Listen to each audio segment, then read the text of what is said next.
All right. Okay, we are live. Welcome everybody to our weekly live stream with me, Dana Morningstar, and the lovely and talented Angie Atkinson. Welcome everybody to our weekly live. There we go. Sorry. I knew I was forgetting something. I had to mute my YouTube channel. Do that all the time. Yeah. So this is a live stream we normally do every Tuesday at 1:30 p.m. Eastern Standard Time, and we rotate channels. So this week we're here on my channel. Next week we'll be over on Angie's channel. So if you're interested in this, make sure you subscribe to both of us so you can get the updates. Indeed. So let's see who is here. You have Deborah, Susanna, James. Hey, James, aren't you supposed to be at work? What are you doing? Cheesy Allen, Nadia, Jasker, Damien, Nails. Oh my gosh, lots of people just showed up. Julia, Carol, Marie. Very cool. Welcome, Carlos. Everybody. Oh, that's Carol. Hey, Carol. I thought it said Carlos. There's a Carlos that used to come over. Oh. Keep going. So I guess let's just jump into it. So we were talking a little bit about, before the live stream started, about some common questions that both of us tend to get. And one of them is basically, I'm afraid, I'm afraid I'm a narcissist. What's wrong with me? I feel like I've lost my empathy. I'm so highly reactive. I feel like I'm becoming abusive. Is narcissism contagious? What's wrong with me? Is there hope? So Angie, what would you like to say to that? Well, I've had those questions. And I think one of the first things that I think we have to recognize is that 9 times out of 10, a narcissist is not going to go looking for what's wrong with them. And so I'm not saying it's not possible. I'm saying 9 times out of 10, if somebody comes to me and says, oh my gosh, I'm so worried I might be a narcissist, my first response is, give yourself a break. You're probably not a narcissist, at least not a toxic narcissist, because everybody has a certain amount of narcissism, right, Dana? A spectrum, right? But so some people have enough that they feel good about themselves, and some people have enough that they become toxic. They start to, they start to lack empathy for other people. And then when we get with a narcissist, a lot of times, like we were talking about earlier, Dana, they end up kind of rubbing off on us a little bit, especially when we become exhausted by them and we start to pick up some of their bad habits. Like I know with where I grew up, I picked up the habit of thinking that as the woman, I would run the house because that's how it was there. And that was kind of a shock to me when I got out in the real world and found out that wasn't true. And I mean, not that it's not, it's an equal playing field where I live now. Okay. And growing up, I was shown a different thing, or maybe a bullying behavior. For example, if constantly, every time you do anything, the first thing somebody says to you is, like if you had toast for breakfast and the person comes and says, oh, you had toast for breakfast, huh? You might get in the habit of always, oh, you da-da-da-da-da, huh? Like picking up those little cadences, those little behaviors, and not even thinking about how it affects other people because it's been done to you for so long. Yep. So I think and I think we call that narcissistic fleas in our industry, but really it's just picking up bad habits. But I think in those cases, those things can be changed. So what are your thoughts about it? Yeah, I agree. I had a friend the other day who was telling me that her mother, she grew up, all she's ever really known was abuse. She was sexually abused and physically abused as a child, and then a series of abusive relationships as an adult. And she has a teenage daughter. And when she began getting therapy for all of this, she realized that she'd picked up a lot of really abusive techniques from her mother. And that she was interacting with her daughter the same way. And it was this kind of horrific awakening for her of, oh my gosh, I didn't even realize that what I was doing was damaging or wrong. And what's wrong with me that I didn't realize that this was wrong? And it kind of led down this bunny trail of, like self-examination and self-exploration and, personal growth and really working on herself and figuring out, okay, how can I undo all of this? But like you were saying, it requires, for any of us to change, it's going to require an ongoing, sincere degree of introspection to figure out, okay, what's working, what's not working for me. and then coming up with a plan to actually change it. And so for a lot of survivors, it can really mess with their mind, because it's like, well, they might have been continually told that they were a narcissist. This is very common for abusers, because they don't accept their own behavior. And so they project it onto everybody else. So in the abuser's mind, it's, you're the abuser, you're being manipulative, you're the narcissist. And that's crazy making when you're on the receiving end of it and you don't have a witness to your reality. And you're like, I don't know, am I a problem? Because I don't want to be a problem. Somebody had said the other day, I thought this was really great, that basically you can kind of tell who's the problem if you were motivated to actually make this relationship work and you kept trying to turn yourself into an emotional pretzel, then you're not the narcissist. Boom. Because if you would have changed it, you could have. Yeah. Right. Like if you were wanting to change it, they're the ones that it's like arguing with the brick wall. Exactly. Yeah. And they don't think what I've seen and what I've heard from my clients is that anytime you go to try to change a narcissist or change a relationship to make it better, if you're dealing with a narcissist, that person, like you said, you're the one with everything wrong with you, not them, and I was happy to believe that for a long time. I was happy to believe that because I knew I couldn't change them. I didn't know why they wouldn't change, but I thought it must be me. Yeah. I thought I must be the problem. And so, like I think everybody does, I went through this whole thing. I did all the self-help things. I created.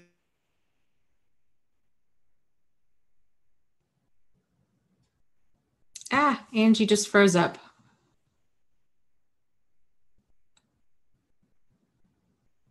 Figure out how to make them okay. Can you hear me? La, la, la, la, yeah, you're back. Can you hear me now? You froze okay. For a second there. That sucked. Okay. So I think where I was, I heard you. I couldn't hear me. I mean, I just couldn't. Okay. Anyway, what did you hear me say last? Because I could try to. I don't know. Anyway, you cut out at pretty much the beginning. Okay. So, what were we talking? So I think okay. Let's just move on, because I was saying something important. I just don't know what it was. I lost my. Oh, I think we're talking about like being blamed and being told that you're the narcissist, you're the problem, and then being on the receiving end of that and not having a strong footing as to who's the problem. Oh, good. Okay. Right. So what it came down to for me is I was constantly trying to change myself because I thought everything that I knew I couldn't change the narcissist, but I knew that I could change myself. And even when I tried to change a narcissist, like I'd sit around and I'd think, oh, I know exactly how I'm going to say it. They're going to get it this time. It's going to be understood finally. Never. And then I would think, well, maybe it really is me. So I started to be this different person. I started to not, can you hear me? Yeah. Okay. Mm-hmm. I started to not allow myself to, like feel negatively about that person, even when they did things that they deserved me to feel, I should have felt negatively about. I pushed them aside. I tried to be the most tolerant, completely radically accepting person that I could. And I mean, radical acceptance is great, except that it has to go both ways, and it didn't. You know what I mean? And so I would tolerate so much that I shouldn't have tolerated, and I would then blame myself if I was unhappy with any of it. It was a whole big mess. And I think we do that. A lot of survivors do that. We know we can change ourselves. So we go through all the self-help stuff and we look for all the answers. And since we're the only one who's capable of change, we're the only ones who actually make any effort. And that's what I was saying. The narcissist always thinks that they are innocent and you are the problem.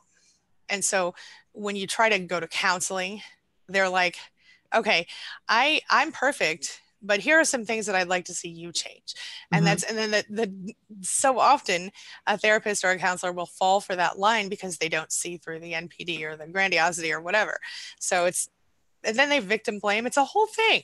Yeah, it's awful. And it gets a person even further stuck in that mud where they're like, I don't know what's going on. And what you had mentioned about really working overtime to try to get through to them. I think that's one of the biggest signs, like early on signs when when you have conversations or things just go off the rails and your best efforts, you're working overtime to try to get things back on track, but nothing you say, any additional clarity or conversation that's solution oriented only serves to make things worse. That's a big sign that you're not dealing with somebody who's team oriented. Like they're not looking for a solution.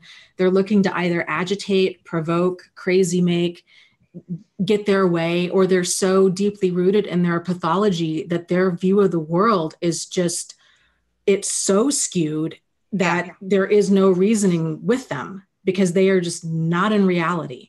Right. And if a person is on the receiving end of that and you're not aware, like once you see this stuff for what it is, you see it, and it's much easier to emotionally detach and respond to it. But when you're in the thick of it, it's very common for a person to think, am I the problem? What more can I do? And like Angie, you were saying, reading all the self-help books and journaling and going to relationship boot camps and all of this stuff and couples therapy, and it's just nothing seems to work. And these are all signs that there's a problem. Relationships should be work, but they shouldn't be this much work. I agree. And that work should yield some sort of results.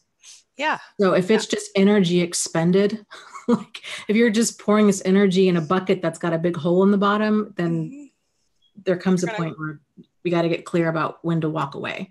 Yeah. I mean, you can't just you're going to become exhausted emotionally, physically, and otherwise from that relationship because there's no two-way anything. It's all you giving, them taking.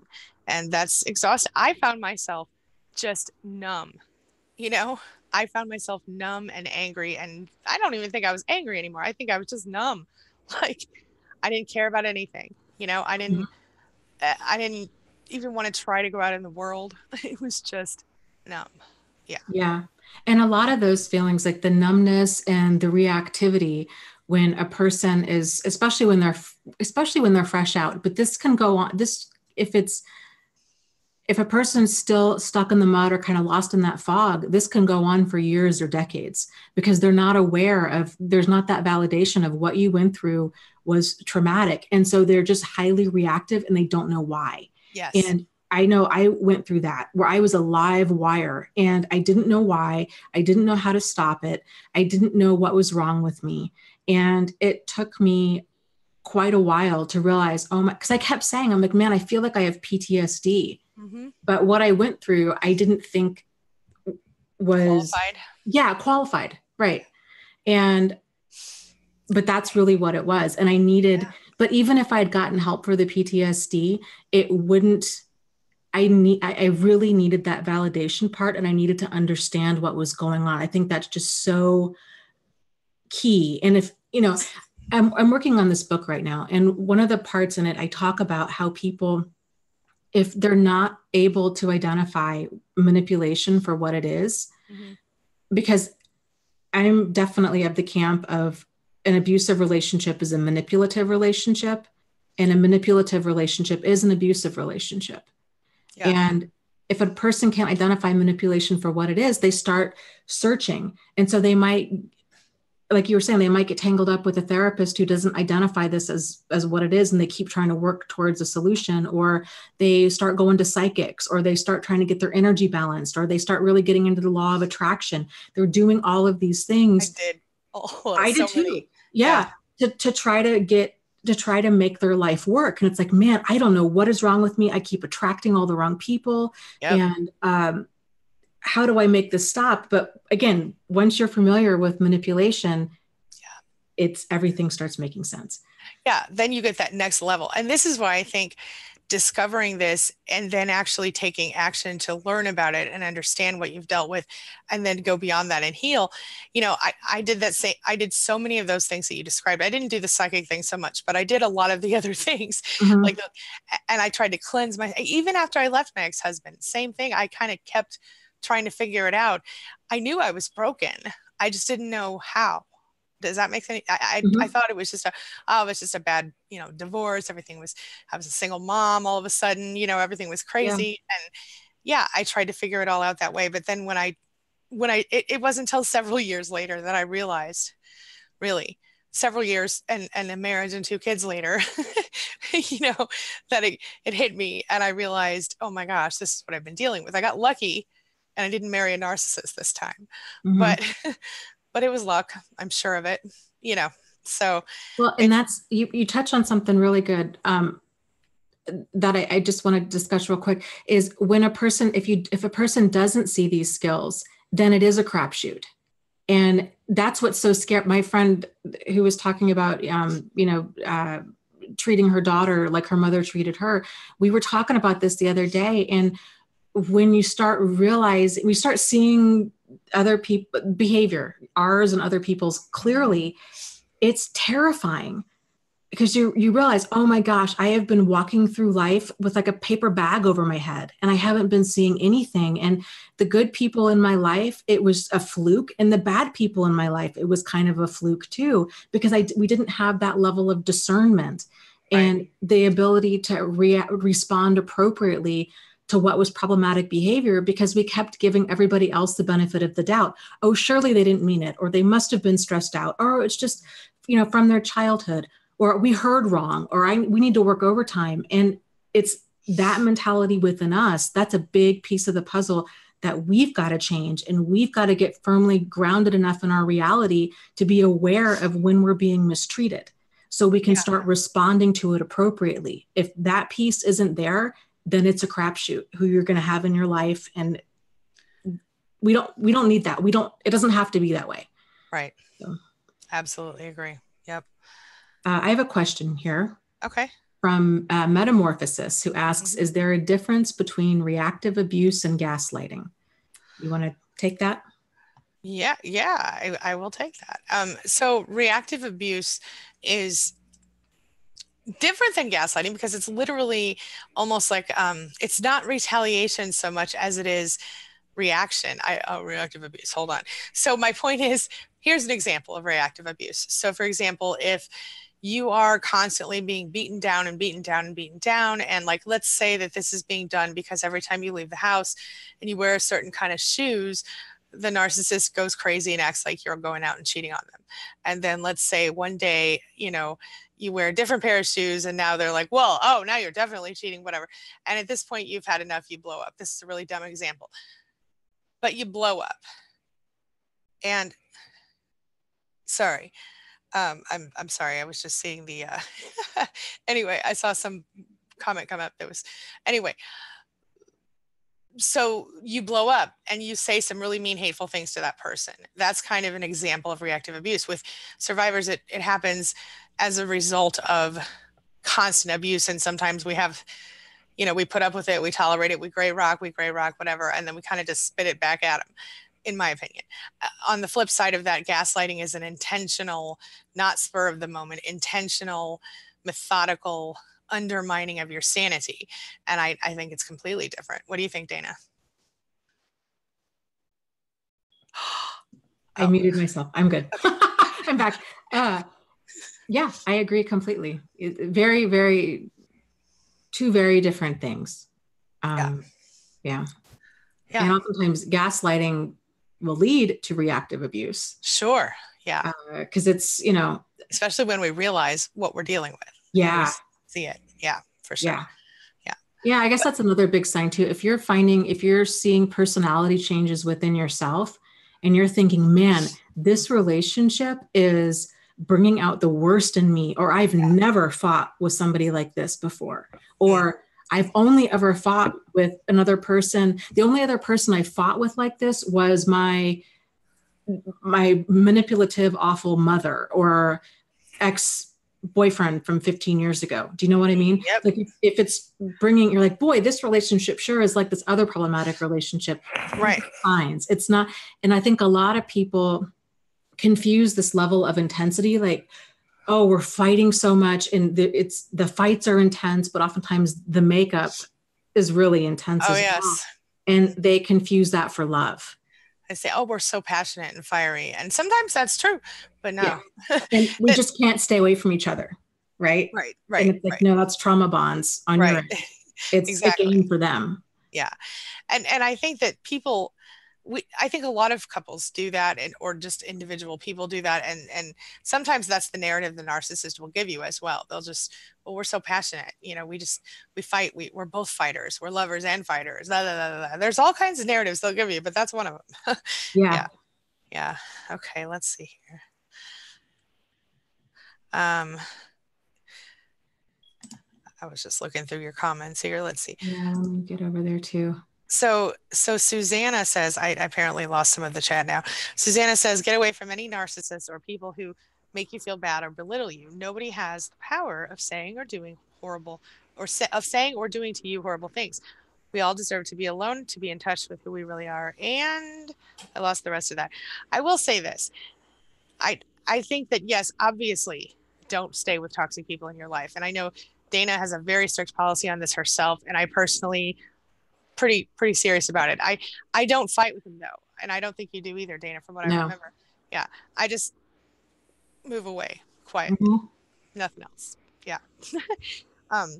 But I do understand that at this point, Dana and I are not in romantic relationships with these people, and that does make a big difference. I was in one, and I had a child with him, and that was rough. But it brought me to where I am today. So I can't say I totally regret it, but yeah. Anyway. Mm-hmm. Yeah. I've lost a bunch of messages. I guess maybe I need to, anyway. Okay. Okay. Well, I have a question here from, I'm probably saying this name wrong, Jasker, okay, who asks, is it possible that my narcissist also had strong histrionic and bipolar traits? I would say definitely histrionic. Bipolar, bipolar is often confused for NPD. And I think the biggest and most notable difference would be the empathy factor. But there are lots of other differences. But I think definitely histrionic. I've seen plenty of histrionic narcissists. How about yourself? Mm-hmm. Yeah, male and female. Both, yes. There's a lot of overlap. So I think this is why I think it's helpful to talk about the behavior instead of the label, because things can get so confused. And so when people are saying bipolar, what I do nowadays, I'm like, okay, well, what do you mean by that?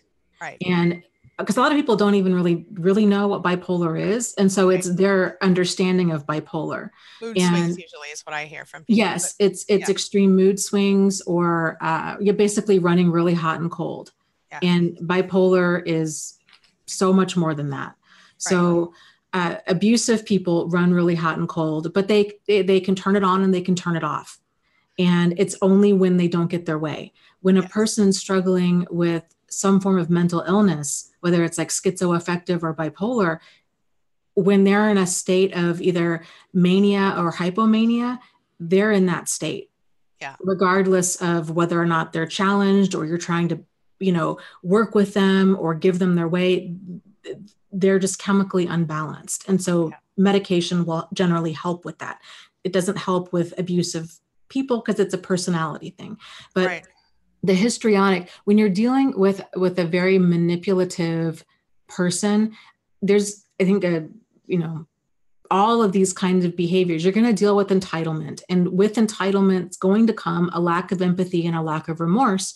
Because if a person feels entitled to act how they're acting, they're not going to feel sorry for it because they've justified it to themselves that they're doing the right thing. Yes. Mm-hmm. I just talked about this, on my channel recently, because I was talking about narcissists and why they use crying as a manipulation tactic. And they justify it. They feel entitled to those emotions, and they feel entitled to a shocking point. Even I have many times been shocked by the level of entitlement myself, from people who, and I feel guilty even saying this, but people who I didn't really think should think they were entitled to whatever it was that they were asking for, or demanding. It's crazy. Anyway. Yeah. Right. And when they really don't get their way, when you've gone no contact, when you've broken up with them, this is when their behavior gets to like a fever pitch level of crazy. And it's what I experienced, which I think is what a lot of people experience, the only way I can describe it is it's that scene, the end scene, no, not the end scene. It's maybe the middle scene from Terminator 2, where the molten, like magma cop guy, Terminator, when he goes into like that vat of liquid, whatever it is, like liquid metal, I think he falls into, and he keeps resurfacing. And he resurfaces as like John Connor, and then John Connor's mother, and then the police officer, and then Arnold. And then his everything about him just keeps changing. And you're just watching this unfold, and you're like, what on earth am I seeing? Narcissists and abusers will often do the same thing. You just start seeing so many masks. They're really kind, and then they're caring, and then they love you, but then they hate you, but then they want you back, and then they text you 40 times, and then they're screaming at you, and then they're blaming you, and then they're apologizing. And it's just like, what is this? I'm done. Like, this is so far beyond anything that's even in the ballpark of workable or normal. Yeah. It's emotionally exhausting and beyond that. Bizarre. Yeah. And, Crystal says, this is back to our, are we the narcissist question? She says, I often felt I had little to no empathy left for anyone besides my narcissist husband and my children. I was just so emotionally drained all the time. And I can totally relate to that. And I think you can too. I mean, I was just like that. I pushed everyone in my life away, and I didn't care because I felt so emotionally exhausted all the time. And when you're in that relationship, it's all you can do to keep breathing. Sometimes it feels so heavy. I remember feeling like when this person would walk in the room, my chest would feel heavy. I couldn't breathe as well. I couldn't, I literally felt heavy, like somebody was sitting on my chest, and I would be physically moved back into my, into my, wherever I was. I feel you, Crystal. Yeah. I do have a question here from Lynn. Okay. She says, I'm wondering if you can speak to narcissistic friendships. I was recently discarded by a friend of many years. She blocked me across all social media without giving me any reason as to why. You want to take it? Or do you want me to take it? I would just let a sleeping dog lie. Yeah. It's like the trash took out itself. Yeah. That's harsh, but I would be done and drive on. Yeah. I would guess that, I agree with Dana, but knowing me, I'm guessing that you might be the same way, to know as to why would a narcissistic friend dump you. I would ask you, do you think that she feels threatened by you in some way? Maybe her boyfriend or husband had some issue, or girlfriend had some issue and was attracted to you, or maybe there was some other kind of thing that happened. Maybe you got an award or a promotion or a degree that she didn't get, or there's a number of reasons that somebody could do this. It could be that your kids are better than her kids.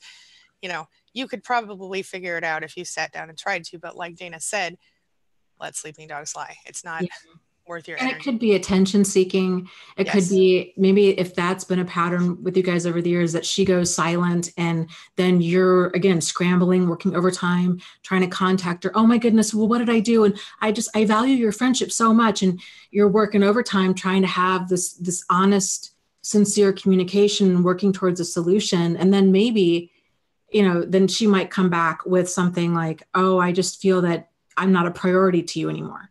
Right. Yeah. And now this is just hypothetical, but I've seen this happen. And then it's like, oh my goodness, I didn't realize that I was ignoring you, or I didn't realize that you felt that way. And then again, working overtime, I'll make you more of a priority. I'll text you more. We'll go out more. We'll do all this. So, and the reality is we don't know why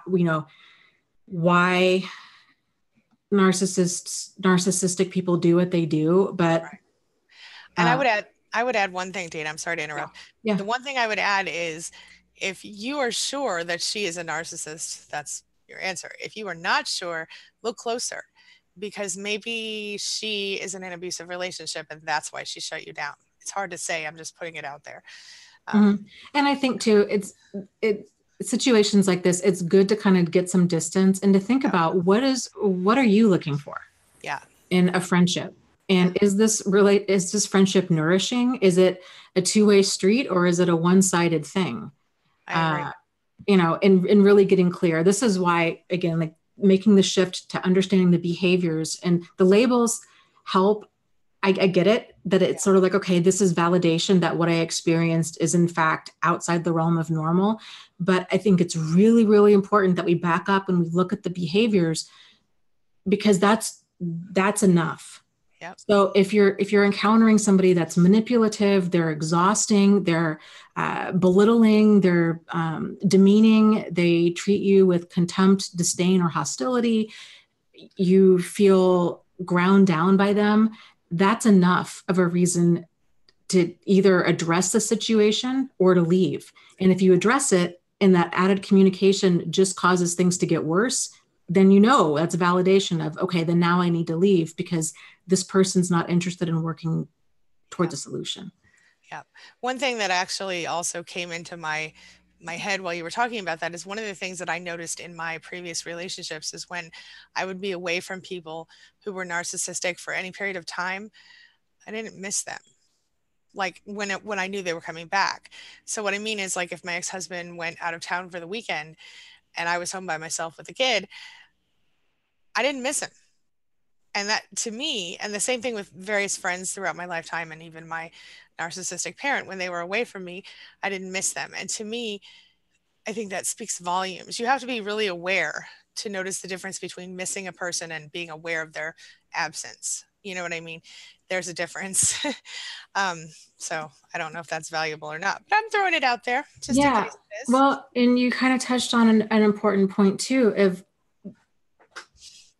so oftentimes kind of these unresolved, like quote unquote, abandonment wounds that so many of us have, they register in a wide variety of ways. So if you're finding yourself hanging on to friendships that are way past their expiration date, that things are really toxic, this is a one-sided thing. It's just hasn't been working for you, but you don't want to let that person go because you've known them for a long time, or basically because you've known them for a long time. If you have a hard time letting go of people, regardless of how toxic they are, then these are some clear indications that we need to do some work on generally some of these kind of unresolved abandonment stuff. So, and that words always I don't like that word because it sounds so strong, like, well, my parent, it's like my parents divorced when I was a kid, but I wouldn't say I have like abandonment issues. Yeah. But it really, if you back up a step with the whole abandonment thing, it's really about the fear of being left. Yeah. So that's maybe a more that's exactly what relatable way to say that. And even when you know logically that it would be the best thing, sometimes you still don't know in your heart. It's rough. Yeah. It is. And this stuff can really fly under the radar because it's like, well, but, it takes two to tango, and commitment requires effort, and friendship should be forever. And so should marriage, and all of this stuff. So it can be really hard to sort out, like, am I doing the right thing here? Because I thought we were supposed to just hang on and get dragged through hell. And then that's what supporting each other really was. Yeah. And that's not at all. No, I agree. Yeah. Now, Jen here is talking about, she said that she was together for 13 years and her ex now has everyone thinking she's the crazy abusive one. Mm. I've seen that, time and again. Yeah. Smear campaigning. It gives them attention is the thing. They get more attention. So I didn't know exactly that it was called smear campaigning, but when I was married to my ex-husband, I even told him, I know what you're going to do. As soon as I leave you, you're going to go running back to XYZ town and you're going to tell everybody that I left you and I took your son and I'm a horrible bitch and I won't let you see him. Guess what, y'all? That's exactly how it went down. So that's smear campaigning. It's smear campaigning. And I wasn't bothered by it. I laughed about it when I heard about it, but mostly because I knew it was going to happen. And that is about getting attention. I didn't even think about the fact that he was talking bad about me in the moment because I wasn't living there anymore. It didn't matter to me. But I found it interesting that he was doing that as a way, because he kind of did a similar thing to get my attention, acted like, oh, poor me, this is whatever. And yeah, interesting. smear campaigning. Okay. Yeah. And I think too, they do the smear campaign. If they're more sociopathic, it's just to save face. Yeah. And if they are more narcissistic, it's because they truly don't see, they just rewrite reality. Right. And they edit out anything that makes them look bad. So right. This is the validation of like, you're not dealing with the person who's in reality, because a normal, quote unquote, normal person, right? We can acknowledge, this is what was going on in our relationship. These are some things that I did that were problematic. These are some things that they did. There's this understanding of the bigger picture, because you're working towards a solution, because you have empathy. You can see like, okay, I can see that, I was really messy and that was frustrating for you, or that, whatever. But they don't. They always make themselves the victim of it. So whenever you set boundaries, you're being manipulative and controlling. You question them, you're being paranoid and demanding. Yeah.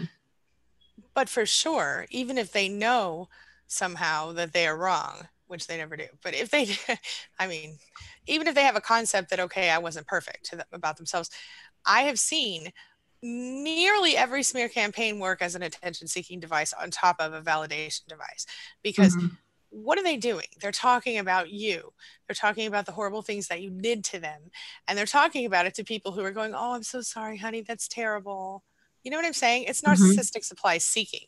And then they get it. I've seen it way too many times. But you're right. That's all. It's like a big, like, I think the initial intention might be to save face or to win in the divorce or whatever. But then on the flip side of it, it's also, maybe it's a benefit, but it's I really initially thought it was only an attention-seeking device until I really learned more about it. But it's definitely also an attention-seeking, in my opinion. Do you think so? Oh, and it can also be pity-inducing. Yep.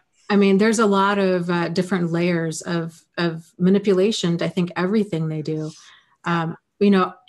I had never, I guess, knowingly known a pathological liar to that extent until Jack and I, that relationship ended.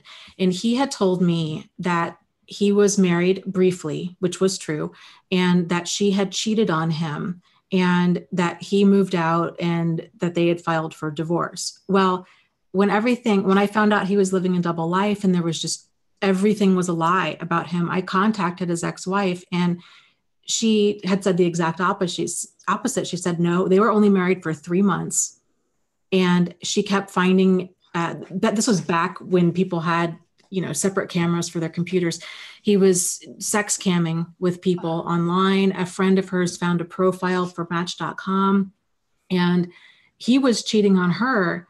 And so she said, she's like, okay, well, we're done. Like, she just wasn't even willing to work on it. He kept saying, oh, I'm sorry, I'll change. I'm this, that, and the other. And after the 3rd month, she's like, I just have made a huge mistake. You're not who I thought you were.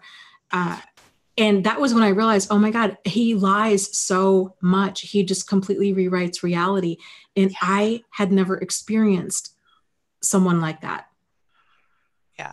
It's wild. So there's no sincere relationship with somebody who isn't comfortable with reality or the truth. Like, there's nothing there. Right. Yeah. So. Yeah, I'm with you. Yeah. Okay, let's see here. Now, Dandelion Green says, my dad never accepted any criticism, big or small, from anybody. So not wanting to be like him, I accepted everybody's criticism of me. And I'm only now learning not to do that. I can kind of relate to that, actually. I recently, relatively recently, 10 years ago or something, decided that I was going with that whole, your opinion of me is none of my business thing. And thank goodness, because doing what we do, Dana, I get a little sassy with my videos sometimes. I get some mad people.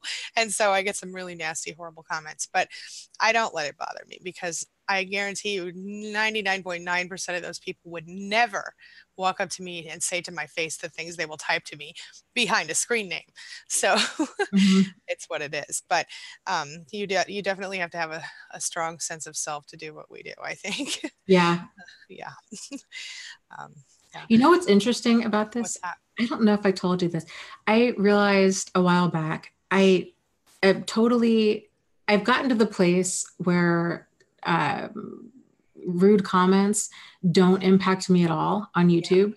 Yeah. Before they used to level me. I mean, for about 3 days, I was stewing about it. I was so hurt, and it totally rattled me to the point where I'm like, maybe I just shouldn't do YouTube, and I don't want to go Yeah. back. And what if, it just put me in a really bad place. I don't have that now, but I do have that with my books. Oh, how I funny. have the Yeah. hardest time reading comments, and if they're negative, I have either Travis or Agata, who's here in the chat, read them and then let me know, That's great. because I don't want to miss like the information. Like if there's nuggets of Valuable truth in information. there, Sure. yeah, like I want to get it, but I just can't read it because I just take it so hard. So, I did that a lot, and I can't lie to you. I mean, some people are really really mean, and like when they get to the point where they're just like insulting me in ways that aren't related to anything I'm doing, like they say I'm ugly or whatever, I'm mhm, fat, I'm whatever. I'm yeah. just like, yeah, okay, good for you, but Mhm. sometimes they'll, I don't know. Sometimes lately they haven't really hit any nerves with my books, though. I've heard positives and negatives, and I've had some people just be outright, yeah, I get you, girl. Yeah, I mean, and when that happens, I have to go remind myself, like, Dana, just go read the reviews for Harry Potter or another Yeah, really popular book. They get so many yeah, negative reviews, and yeah. it's just part of it. But still, it does. I like to tell myself my haters are making me famous. I don't know if that's good or not, but Oh that's yeah, what I that's tell myself true. because I figure, any uh, interaction is good interaction, right? yeah, So, that's true. That's a you good know, attitude to have. Yeah. I even tell them that sometimes when I feel really saucy. I'm like, thanks. Okay, Yeah. moving on. I saw a comment in here and I'm scrolling and I can't find it now, but Okay.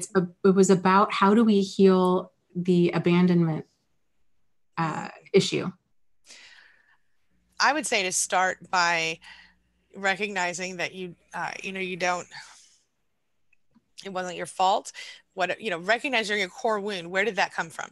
So a lot of times it came from the fact that your parents got divorced, your dad was the only parent who was nice to you, he moved out of the house, or your parent died, or you were emotionally abandoned, or you were adopted. And I know that that sounds like a weird thing to have a core wound about, but there are people who didn't get such a sweet deal.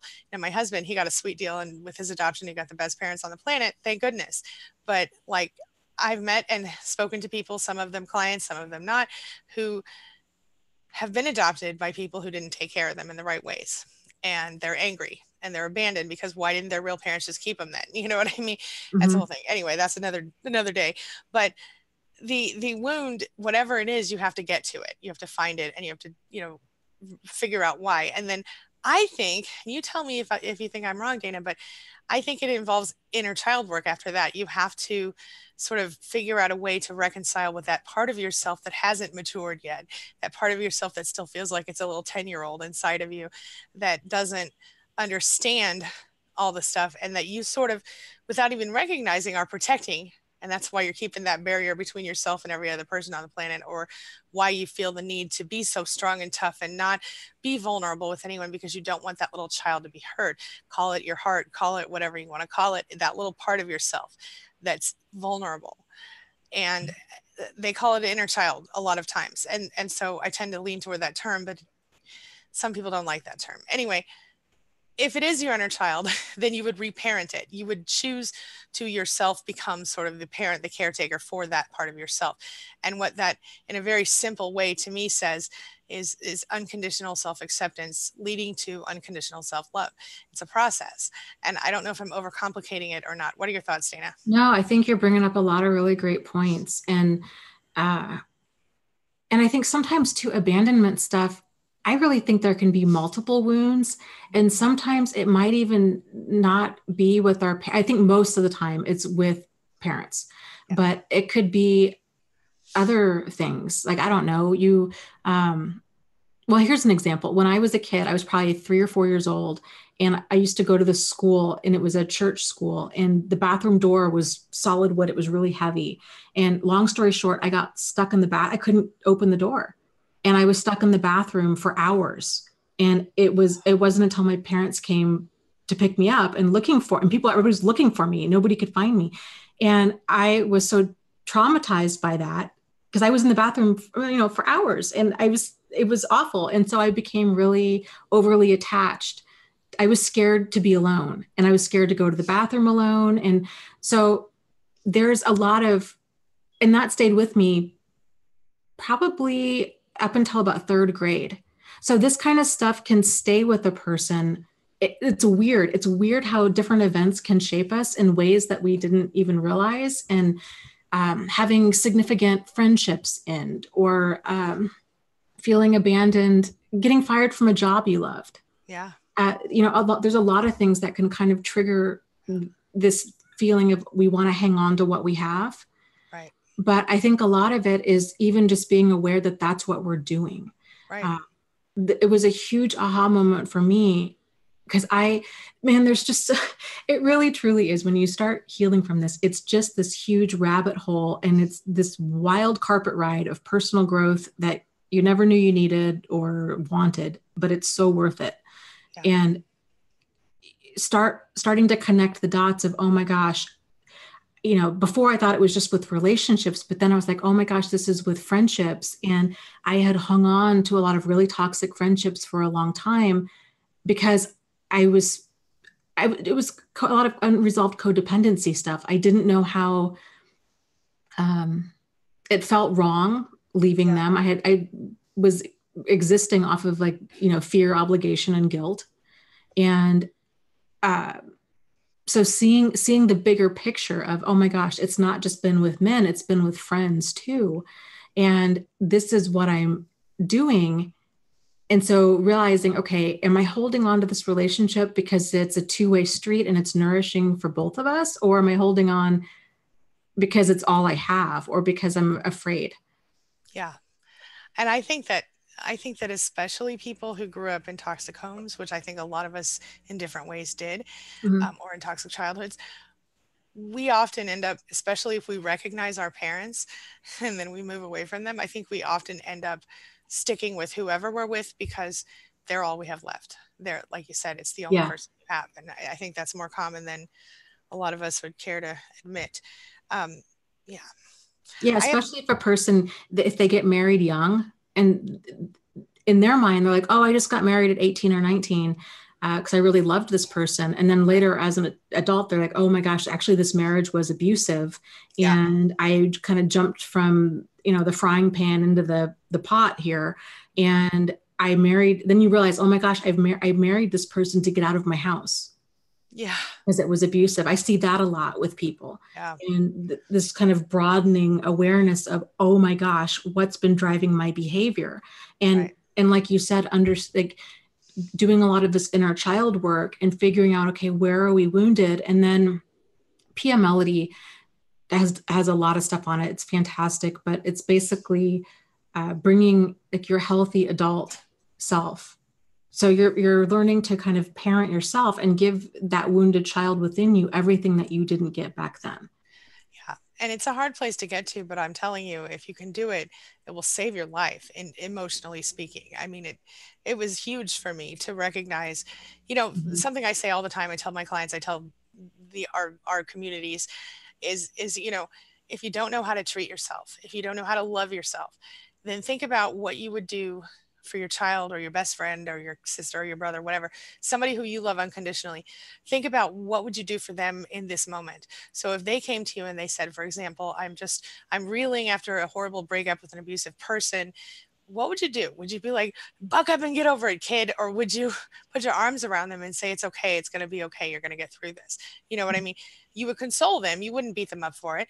But for ourselves, we're like, get over it. I don't have time to mess around. I have to get back to my life or whatever. And so we don't give ourselves that kindness, that compassion that we would give anyone else who we care about. And so for me to always, for a long time, I still kind of a little bit, for a long time though, anytime I doubted myself, anytime I would ask I would go through something, I would have to stop and go, what would I say to my daughter in this moment? What would I say to my son in this moment? Because for me, those people are my unconditionals. And so I could imagine, if one of them were in the same boat, how would I treat them? And I would try to treat myself the same way. And when I've told people that, for me, it was a light bulb moment. And a lot of people have had that same moment, because I think that's what it comes down to, is we don't really know how to love ourselves, but we certainly know how to love other people. And so if we can, sort of backward, reverse engineer that, it's gold, Yeah, absolutely. And I think you're right. This is one of those big aha moments for people. I'm like, oh my gosh, I thought that if I made myself a priority and, really valued my safety and sanity and put that in the equation. All good, but yeah, I thought I was selfish for doing that. And so I'd made everybody else a priority.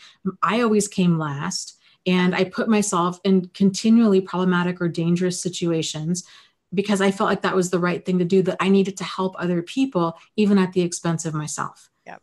And then, I was just going to say, to be fair, our society does sort of, especially for ladies, but also men, kind of encourage us to act like that. It kind of says, well, all the commercials, like, I know I'm a mom. And so all the commercials are like, oh, moms are busy. Moms are running to soccer and moms are doing this. Yep. I'm doing all that, except it's banned and stuff. But, but they're not taking into account like this. It's glorified, being overly busy, being overly, what's the word? It's the martyr factor or something. And I'm not, look, I'm going to be really straight up with you. I run my buns off for my kids. Well, I wish I did. I really don't, because I still have plenty of those, but, but I do. I'm running with them constantly, doing for them. But that's because I choose to. It's not because I have to. I mean, I could easily not do those things. They could just skip being in band and all the other, my oldest child's really into music. My daughter's into different things, but whatever it is that they're doing, I mean, my oldest child at home, let's just keep going. I'm rambling. Yeah. But, I think you bring up a good point though, about what we're taught from generally religion, peers, parents, media, movies, music, all of these things. It's what is normal is incredibly dysfunctional. Yes. And so the road to healthy truly is the road less traveled. Yes. And it's the path that you really have. It's overgrown. It's hard to find. It's sometimes we just stumble across it. Often, I will tell you, oftentimes it's a person winds up at a channel like ours, and that's how they start finding the road. Yeah. And they don't even, like I was saying earlier, you don't realize it's this journey through personal growth that you never knew you wanted or needed. Yeah. But when you get further down, it's so worth it, because you're like, oh my gosh, I would have never found this road any other way. And Angie, like you were saying too, reading all the self-help books, going to therapy, doing journaling, introspection, I wasn't getting anywhere.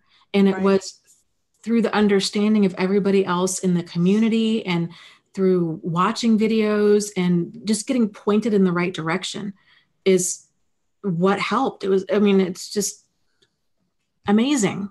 Yeah, I totally agree. Yeah. It is. And that's why I think so many people are there are so many aha moments, but we get to this place where we become, like you said, I really think, and again, please tell me if I'm wrong. I really think, and I know you think this because we've talked about it before, that we become more evolved as we go through this process, if we intentionally choose to heal and move forward.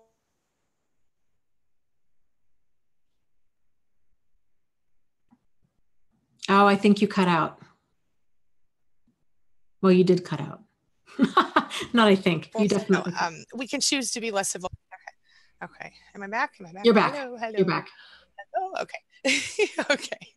Anyway, I don't know. I was talking about something. Let's move on. Oh, bummer. It sounded like you were going to say something really profound. I And was in a moment. I was having a moment. What were we talking about? I I get don't, distracted. Okay. Well, we'll come around. the journey through healing Oh and, yeah. So okay, so we become more evolved than most people we know in real life, and it's this. It's not to say that we're better or anything. It's just we think deeper. We've been through more things. We've had to understand other people better, and as a result of it, we know how to take. I think we understand on a much deeper level why we must take care of ourselves and even when society tells us you're not allowed to do that, you don't have time to do that, we do it anyway because we've learned that if we don't, the alternative is painful and horrible. mhm. I don't know. I don't know if that's entirely what I was going for, but that's what I was starting to say. Sort Yeah. of. I mean, when you find the road to healthy and you can get rid of all of this dysfunctional programming that we've all picked up over the years, Yeah. uh, then your life starts to work. But one of the added kind of detours on that, or a pothole that's easy to fall into, is other people telling you, "Oh, you're wrong. You're making a big deal out of nothing. You've changed," or they try to get you back on the road to normal. And it can be really difficult to hold your ground and be like, you know what? I know what is right for me and because my guiding star is where is my protecting and guarding my safety and sanity and moving towards what's nourishing for me. Yeah. So I'm not going to stay in toxic relationships longer than I need to just because they're family or just because I've known them for 20 years. I'm not going to, subscribe to all of this quote unquote normality because it's just really dysfunctional. Yeah. Yeah. Absolutely. And for me, and I know this is different for some people, but because I have children, I have this idea in my head that I want to change the whole deal from here on out. And what I mean by that is, I believe that toxic people, toxic families, toxic people come from toxic families, which come from toxic families, which come from, it's a cycle in generations. And I feel like I want to break it. I want to break the cycle in my generation so that when my children are adults, one of them already is, they can, they can do better for themselves.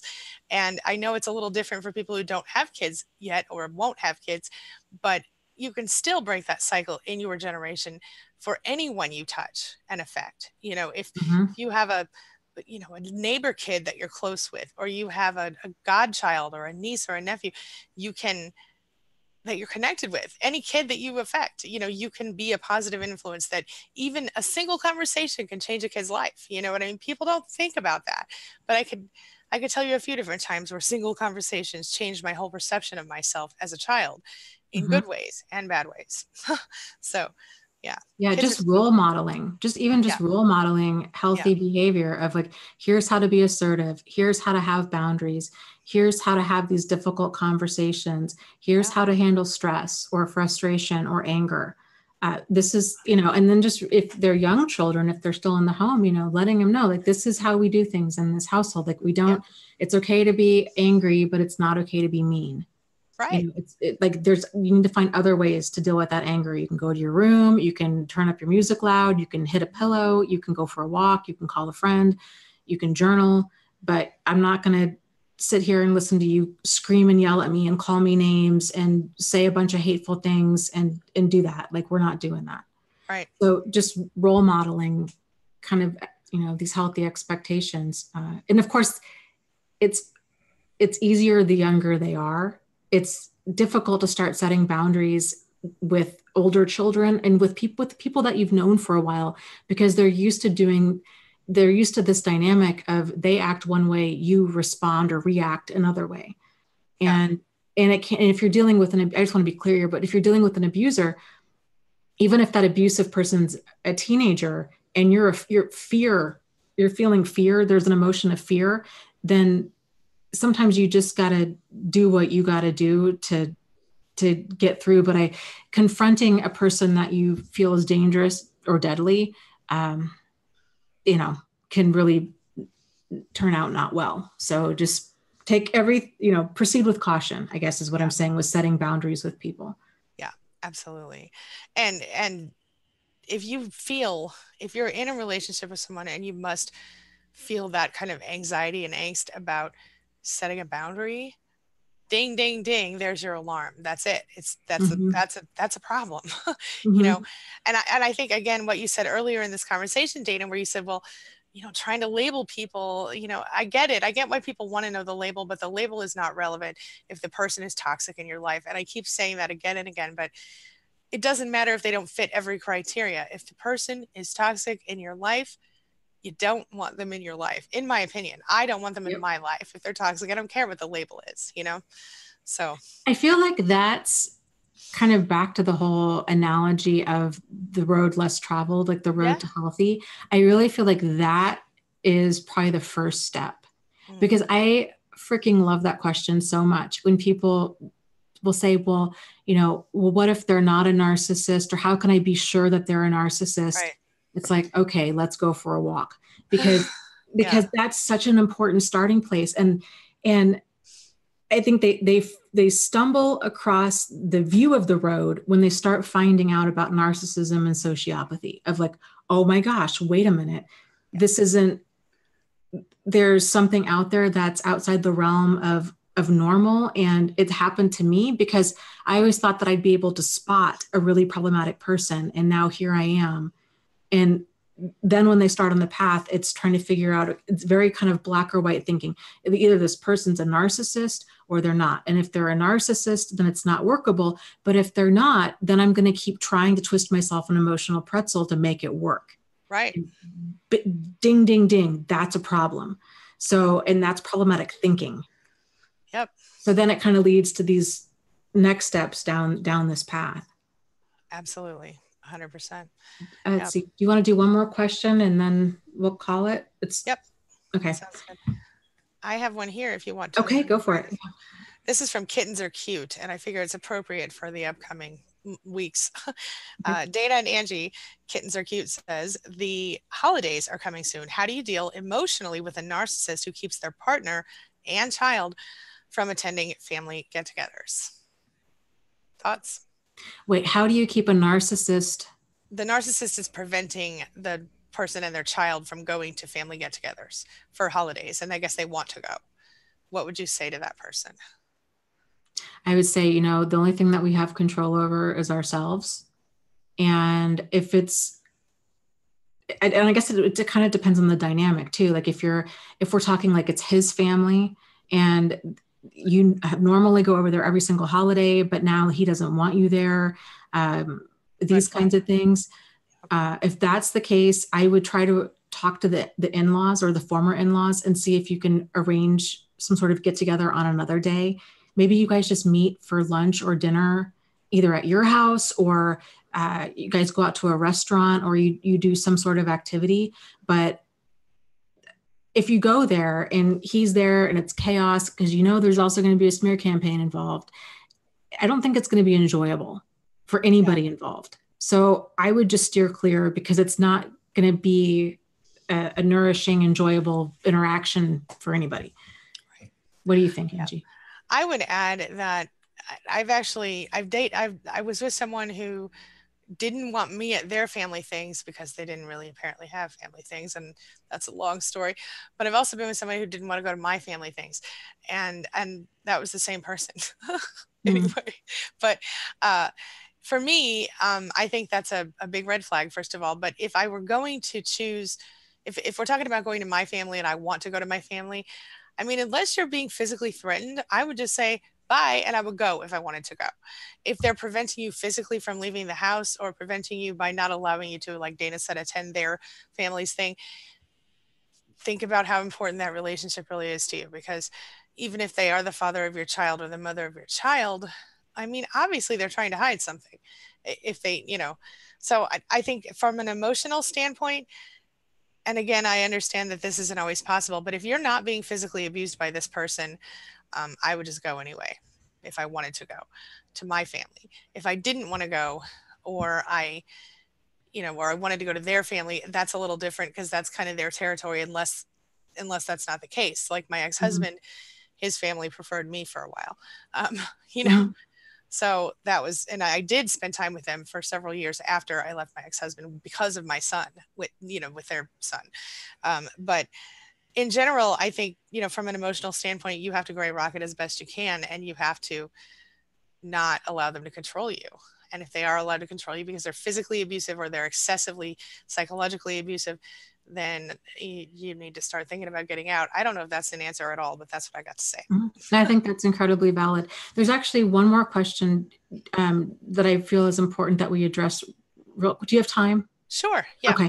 Okay. Just real quick, it's from Jasker, who says, can you tell me what the difference in behaviors is of people with borderline personality disorder and narcissistic personality disorder when you break up with them?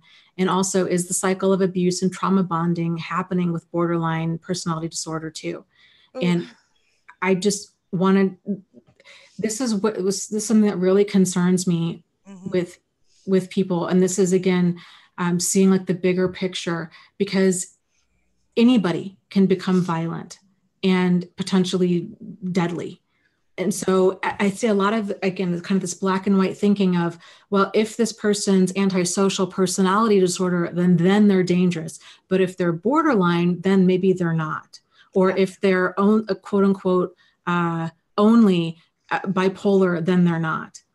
Right. Do you know what I mean? So it doesn't matter what label or diagnosis they have. Anybody can become highly reactive when they're going through a loss of some kind, a breakup of some kind. In general, people they're highly reactive. They're hurt feelings, they're upset, they're angry, they might be confused as to why this is happening. When you're dealing with a person that's got a lot of control issues, whatever that might be, and they've already shown that they're abusive in some way, verbally, emotionally, psychologically, or physically, doesn't matter. Some way they've been abusive, anticipate that they are going to escalate once they break up. It doesn't matter if they're borderline or narcissist, they can go from 0 to 10. So err on the side of caution and do what you need to do in order to stay safe. Yeah, Angie? I agree. Okay. I agree 100%. And I recently did a video on my channel about exactly the difference between a narcissist and a sociopath. And I would not, no, narcissist and BPD, NPD and BPD. And that is irrelevant in this situation because exactly what you said, it doesn't matter. The difference is that the people with BPD will have a little more empathy and the people with NPD will not, but otherwise it's so similar. And it can really be hard to sort out because the two men in my life that were the most problematic were very sociopathic, and they really came across like they had a ton of empathy and they were very charming and very intelligent and seemingly very emotionally aware and insightful. Yeah. So you don't know the extent of how problematic a person is until you're in the middle of it. And when you're in the middle of it. And sometimes even when it's over, like I said, I happen to get validation from both of their ex-wives and finding out the bigger picture and then sharing text messages with Steve's ex, who actually turned out to be his wife still. And then it was all of the lies and the ridiculousness came to light. Had we not had that connection, I would not have seen that. Yeah. So if somebody's already proven to you that they don't have a moral compass and that they're not emotionally or physically safe, believe them. Yes. And just to clarify again, stop wasting your time trying to decide because of, don't diagnose it. We don't even diagnose people. We just talk about the qualities and the symptoms of a toxic relationship in relation to people who may or may not have that diagnosis for the most part. But the diagnosis is irrelevant if they're hurting you. And it's not an exact science too. I think that's important for people to realize. I mean, you can go to 10 different mental health professionals and get 10 different diagnoses. So it's, and that's crazy making too. Again, people go back to like, well, if it's NPD, it's a problem. If it's not, then it's workable. And that's faulty thinking. And that thinking needs to be untangled. If you've been with somebody for 20 years and that person in 20 years has only fake tried to change or never tried to change, they're not gonna, I mean, period. That's it. Yep, exactly. Okay. Thank you so much, Angie, for your time and for being okay with going over today. I appreciate it. And my pleasure. I will see you next week over on your channel. I'll be there. Okay. All right. Queen Being and Angie Atkinson and across the interwebs, right? Yep. Okay. Yes. Good deal. All right. We'll see you. Take care, guys. We'll see you next week. Bye, everybody. Okay. Bye. Thanks, Dana. Yeah.